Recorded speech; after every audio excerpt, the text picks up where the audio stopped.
पोइ हिन मसइले जो हल ॻोल्हियूं था त हिते माण्हू मरनि ऐं खून रेज़ थिए। सभ खां पहिरियां उन्हनि खे पंहिंजे घरनि ॾांहुं रवानो कयो। तव्हां मीर शाहनवाज़ ख़ान जे मथां मंसूर ख़ान इल्ज़ाम नथा आणी सघो।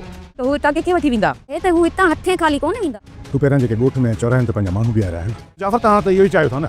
दोस्तों गुलाम ड्रामे जी नेक्स्ट एपिसोड में हिकिड़ो वॾो कमु थियण वारो आहे। उहो कहिड़ो? उहो दोस्तों हिन ड्रामे जो हाणे हिकिड़ो चहिरो क्लियर थींदो। जी हाँ दोस्तों, हाणे इन एंड खां जॾहिं हाणे मंसूर ख़ान अची जहिड़ो रुकाईंदो, हितां या त ठाह थींदो या त वरी जहिड़ो वधी वेंदो ऐं इहो ड्रामो 100 एपिसोड ताईं जॾहिं ख़तमु थींदो तेसीं ताईं वठ पाजा हलंदी रहंदी। हाणे हिकिड़ो ई मौज़ू आहे सोढल वारो। सोढल ते अची ॻाल्हि पेंदी फिरी गिरी सोढल किथे आहे ऐं ॿियो वरी छोकिरी किथे आहे, ऐं जॾहिं छोकिरी वापसि थिए त राज़न ककर वारा चुप करनि न। अहिड़े हिसाब सां जेको मंसूर ख़ान फ़िलहालु वक़्ती तौरु ही मसइलो हल कराईंदो।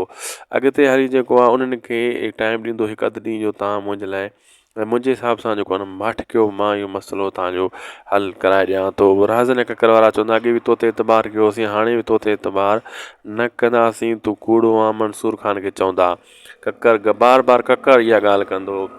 मंसूर ख़ान शाहनवाज़ ख़ान खे चवंदो हीउ मसइलो मुंहिंजो आहे, ठाह मूं करायो ऐं मां ई अॻिते मसइलो हल कराईंदुसि, तुंहिंजो वास्तो न आहे। शाहनवाज़ ख़ान चवंदो तुंहिंजो ठाह नाकाम आहे, तूं पाण ॿधल आहीं मुराद वारनि सां, तूं हीअं ई तूं हूअं ई। अहिड़े हिसाब सां हिक ॿिए खे धमकियूं ॾींदा, लेकिन मंसूर ख़ान इन मसइले खे वधण न ॾींदो। इन खे कहिड़े न कहिड़े सां ठापुर कराईंदो ऐं मुराद खां अकेलाई में वञी पुछंदो मसइलो छा आहे, ऐं मुराद उन खे हक़ीक़त ॿुधाईंदो, लेकिन उन खां वाइदो वठंदो आउट न कजां।